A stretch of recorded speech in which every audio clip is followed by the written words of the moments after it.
Magandang hapon sa inyong lahat.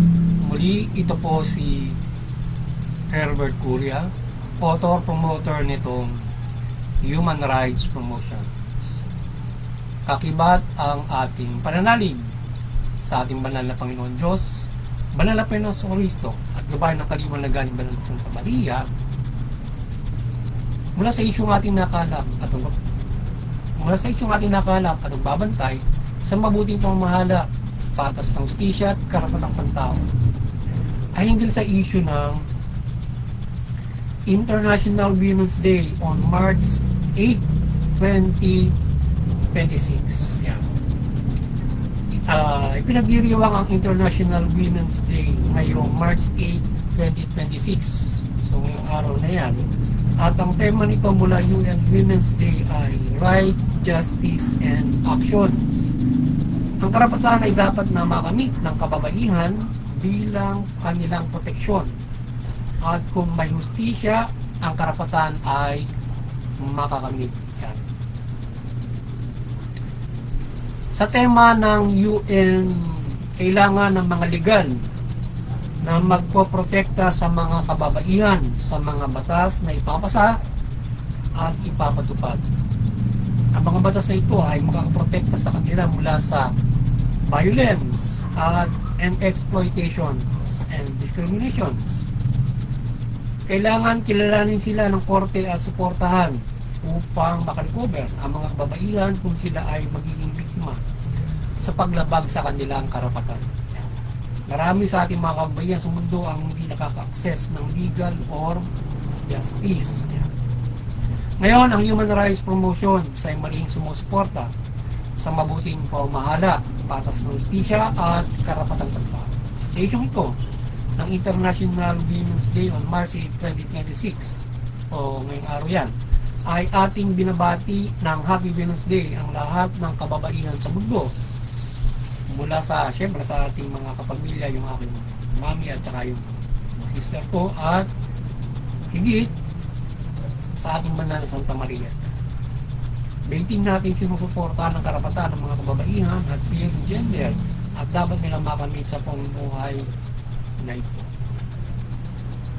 Ating sinusuportahan at inikayat ang lahat na suportahan ng United Nations sa pagpapairan ng karapatan ng mga kababaihan, generally karapatang pantao, partikular sa mga kababaihan ay din ang bawat pamalaan na kaisa ng UN na magpatupad ng batas at karapatan ng mga kababaihan, partikular dito sa Pilipinas. Yan. So tayo ay may team na sinusuportahan ng United Nations doon sa kanilang pag-implement ng Human Rights Pact. At gayon din yung mga bansa ay suportahan yung UN, yung member ng UN. Sila ay ipatupad nila at magsagawa sila ng mga batas regarding human rights, particular siyempre sa mga kababaihan sa kanilang mga karapatan na mag-approve sila ng mga law, Republic Act, etc. Even to the ordinances na para sa mga kababaihan, mga policy para maprotektahan yung kanilang karapatan sa ating lipunan, from the inside as a singles, from the family, etc. etc. Umaasa tayo sa mga nanunungkulan sa UN at mga kapamalaan na paitingin ang mga karapatan ng mga kababaihan, hindi lamang pamalat kundi ng lipunan na suporta na sundin ang kababaihan ng kanilang karapatan, from simply respect them at all views.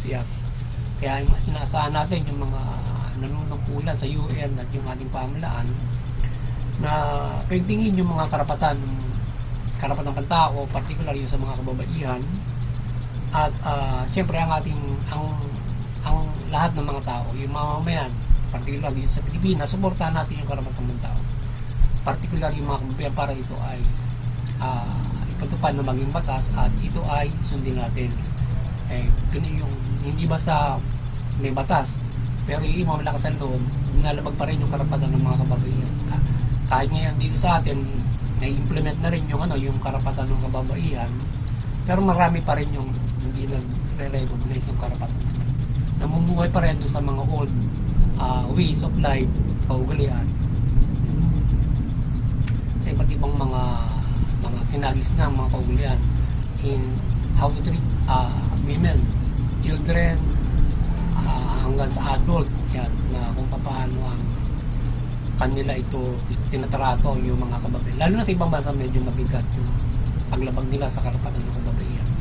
So yung iba ay syempre naatrasado yung kanilang development, pati dun sa education yan. Usually kapag yung mga kababaihan pagdating ng education, yung ibang mga kultura, yung ibang mga kaugalian, pag nila pinag-aaral sa pag-aasawan na lang, mga ganun, etc. etc. Diba, walang boses sa pamilya. So kaya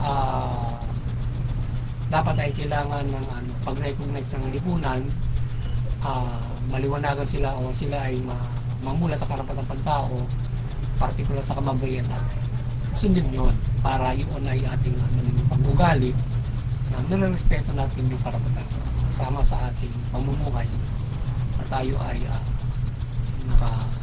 nakasusunod doon sa karapatan.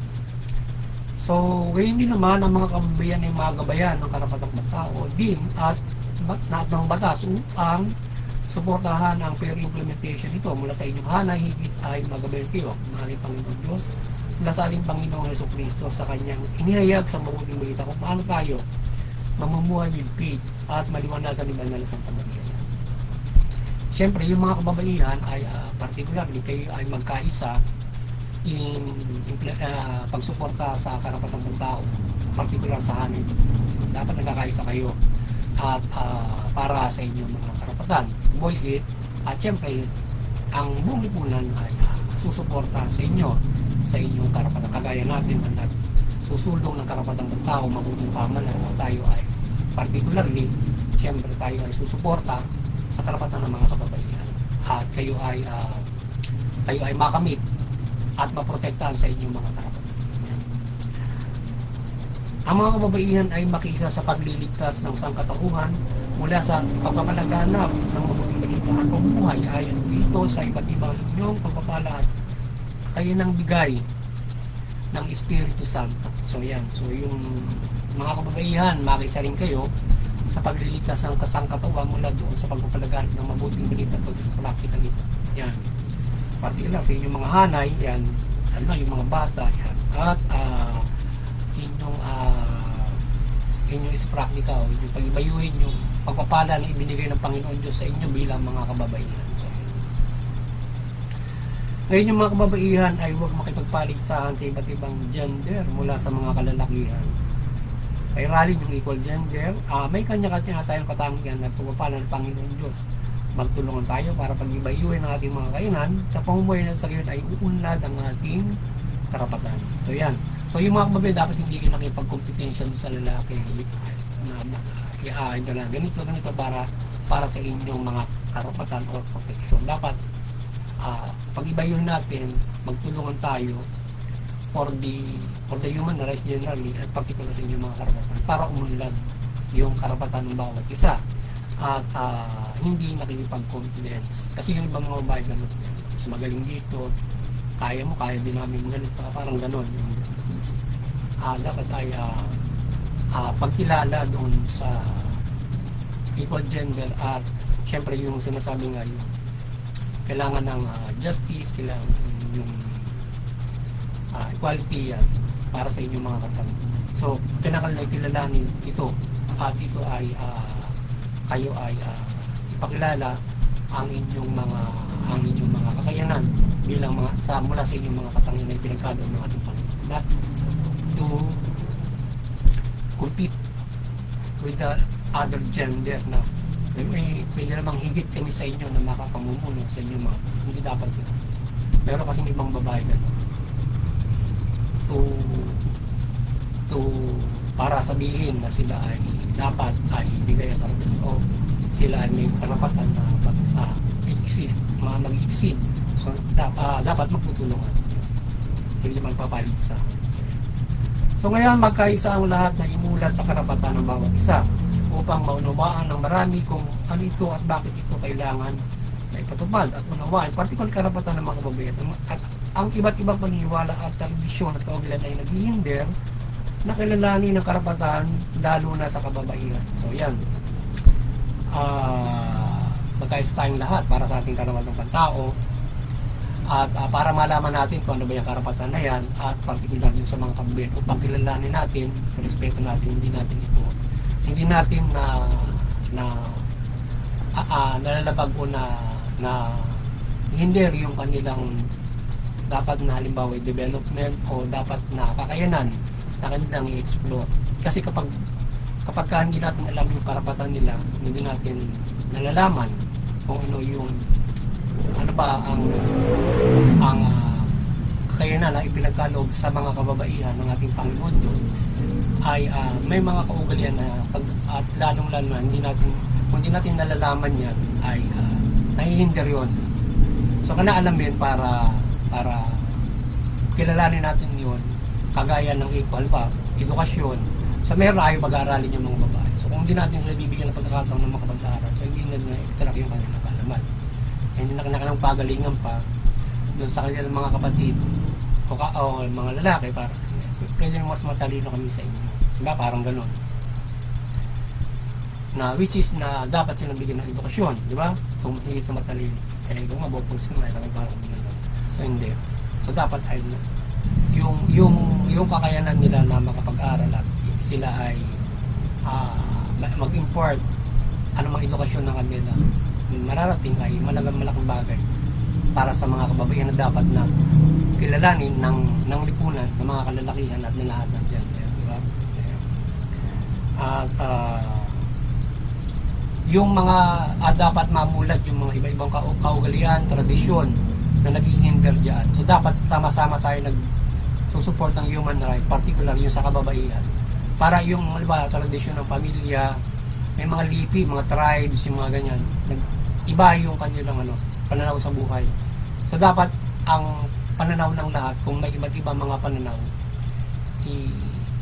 dapat ay kanilang i-adapt yung human rights, na particular sa kababaihan, para makilalanin natin kung ano yung kakayanan ng mga kababaihan binigay sa kanila ng Panginoon Diyos. So yun. At hindi parang sila ay mag-rebelde o gusto na i-exceed yung kanilang kung ano meron sila sa pamamagitan ng pag-compete sa mga lalaki o para explore nila sa sarili nila. Dapat ay sama-sama kilalanin upang umunlad ito ng maayos. So yan, at hindi na kailangan mag-welga pa ng mga kababaihan para kilalanin natin yung kanilang mga karapatan o sila yung makipaglabang pa sa mga kalalakihan. So yan, at muli ay maliwanagan na banal na Santa Maria ang bansang mula pamahalaan at mayang Pilipino at talimayan ng mabuting balita. Sa gayon, ang pamahalaan ay mamamahala ng mabuting pamamahala at matuwid at makatarungan. Yan, at yung pamahalaan ay mamahala, maliwanagan kayo mamahala kayo ng mabuti, ay patas ng hustisya at nagpapatupad ng karapatan ng tao. Iwasan nyo yung paglamag sa iwasan nyo yung pang-abuso, opresyon, yan, korupsyon. Yung mamamayan ay sumunod sa pamahalaan, iwasan yung paglabag sa pamahalaan, huwag lumabag sa batas.